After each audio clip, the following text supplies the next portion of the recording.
Bonjour à tous et bienvenue à cette nouvelle édition de la revue de la presse camerounaise. Et nous démarrons le périple de ce matin avec le quotidien Capitaux Public, Cameroun Tribune, qui a sa grande une ce matin, titre pour nous: acteurs du processus électoral, dialogue toujours. Hier, au cours de la 5e session de plein droit, le président du Conseil régional d'élections Cameroun, le Dr Eno Abrams-Egbe, a annoncé la tenue imminente de la 8e édition de ces assises. Une rencontre qui vise à renforcer la transparence et à promouvoir la paix dans le cadre de l'élection présidentielle du 12 octobre prochain. L'information est alliée aux pages spéciales de Cameroun Tribune, notamment les 5 à 8 ce matin. Nous continuons avec le quotidien Le Messager qui parle également de la présidentielle de 2025 et s'exclame « Monsieur Biya libère mon pays ». Le collectif d'intellectuels patriotes, SIPACAM, vient de commettre une nouvelle tribune pour dénoncer l'engagement du président de la République, âgé de 92 ans, à briguer un 8e mandat. C'est à retrouver ce matin à la page 9. Nous continuons ce matin toujours avec la présidentielle et cette fois-ci c'est le quotidien Vert Émergence qui nous présente pourquoi il ne faut pas faire confiance au Conseil constitutionnel. Sa fidélité au pouvoir ne souffre d'aucune faille. C'est à retrouver ce matin à la page 5. Toujours dans cette présidentielle, retrouvons les promesses de Tomaino Damjoya aux femmes. C'est en page 4 et puis toujours en page 4, ce sont des critiques qui sont à retrouver. C'est Bembe qui fait le procès du renouveau. Toutes ces informations ainsi que bien d'autres, vous les aurez ce matin en parcourant les colonnes du journal. Nous avons également le grand titre qui est en kiosque ce matin. C'est un quotidien, voilà, qui parle aussi de la présidentielle de 2025 et nous renseigne que l'opposition bataille pour la 2e place. Alors que Paul Biya s'avance sereinement vers une nouvelle victoire, l'opposition se déchire, incapable de parler d'une seule voix. La vraie bataille se réduit à un triste enjeu. Qui héritera la 2e place? Là, c'est une interrogation. Nous avons également le trimensuel Actu Info qui paraît ce matin et qui parle de la présidentielle de 2025. L'opposition à la croisée des chemins, construire des ponts ou ériger des murs. C'est à retrouver à la grande une. Et d'après le commentaire que fait pour nous Actu Info, à quelques semaines de l'élection présidentielle, l'opposition républicaine camerounaise se trouve face à un choix historique. Entre rivalité personnelle et division ancienne, le pays attend qu'elle se montre capable de dépasser les égos pour proposer une alternative crédible. La voie qu'elle choisira déterminera non seulement le scrutin, mais aussi l'avenir de la démocratie camerounaise. C'est une information à retrouver au complet à la page 3. Vous aurez également d'autres informations à retrouver en parcourant les colonnes de Actu Info.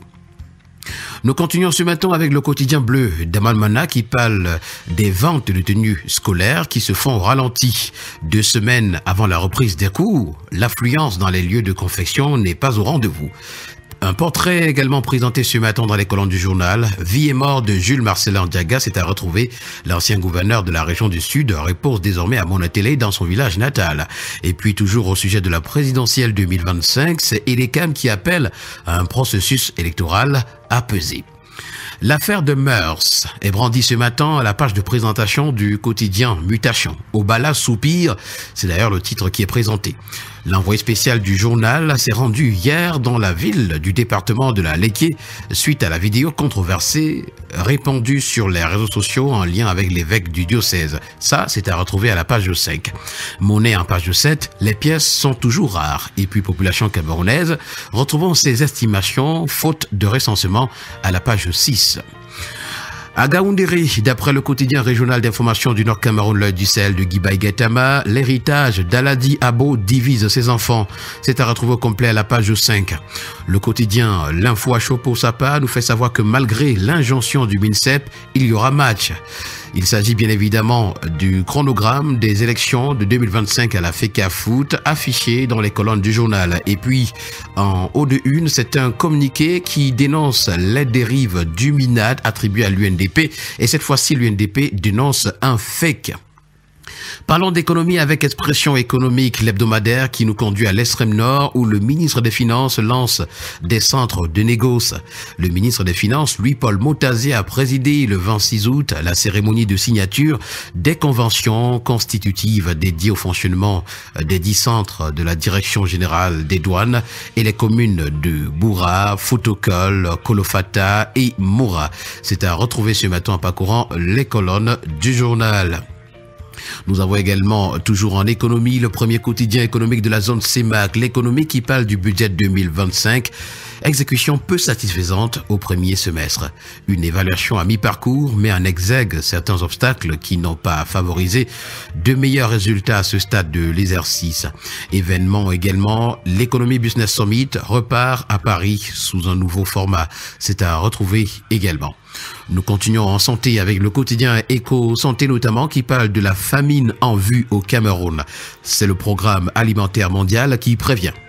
Le PAM tire la sonnette d'alarme. Un demi-million de réfugiés et de personnes vulnérables au Cameroun risquent de se retrouver sans assistance alimentaire et nutritionnelle dans les semaines à venir, en raison d'un épuisement critique des ressources financières. Sans un financement urgent, l'aide vitale pourrait être suspendue dès la fin du mois d'août, aggravant une crise humanitaire déjà précaire dans ce pays d'Afrique centrale. À la grande une du quotidien d'information générale et d'enquête, le Témoin ce matin en parle du Tour VTT Chantal Biya 2025. Plus que 3 jours avant la grande fête du vélo, c'est à retrouver ce matin. Pour le quotidien Le Citoyen, c'est la production de la bière qui intéresse. Le Cameroun est dans le top 5 africain. Le Cameroun donc conforte son rang parmi les 5 premiers producteurs africains de bière avec 930 000 litres et conserve son statut de leader en zone CEMAC selon le rapport 2024 de Bartas. C'est à retrouver ce matin à la page 5. Nous poursuivons ce matin avec le quotidien d'information républicaine. Ça, c'est le drapeau ce matin qui parle de Paul Biya et de la jeunesse. Un livre, une vision, un avenir, c'est à retrouver. Et à Bafoussab, le ministre de la Jeunesse et de l'Éducation civique, Moulouna Foutsou, a présenté son ouvrage Paul Biya et la jeunesse camerounaise hier, aujourd'hui et demain. En présence des autorités régionales et des leaders de la jeunesse, cette initiative s'inscrit dans la caravane des opportunités gouvernementales, offrant une réflexion sur l'engagement du chef de l'État envers la jeunesse et ses perspectives pour l'avenir. C'est à retrouver à la page 9 ce matin. Nous poursuivons avec le tri hebdomadaire le soir qui s'intéresse à la 8e édition des Journées nationales de la petite et moyenne entreprise. Les PME au cœur de la transformation économique, c'est à retrouver. À Marois, Paul Biya jusqu'à la gare encense l'arrivée du ministre Manaouda Malachi. Parlons également du ministère de la Défense et notamment du contrôle général des armées. Le général Jean-Calvin Mamba est en poste. Et nous allons terminer le périple de ce matin avec la lettre de la Bourse qui parle d'inclusion financière à sa grande une. Le marché financier et les microfinances signent une convention telle que nous le renseigne le journal. La COBAC et la COSUMAF signent donc une convention à l'occasion d'un atelier organisé ce 26 août 2025 à Yaoundé dans l'optique de permettre aux établissements de microfinance de lever des fonds sur le marché financier régional de la CEMAC. Voilà une information à retrouver ce matin au complet en parcourant la page 4. Et c'est cela qui a permis de mettre un terme ce matin à cette autre édition de la Revue de la Presse. Merci à vous et au plaisir de vous retrouver très prochainement pour une autre édition. Bonne journée.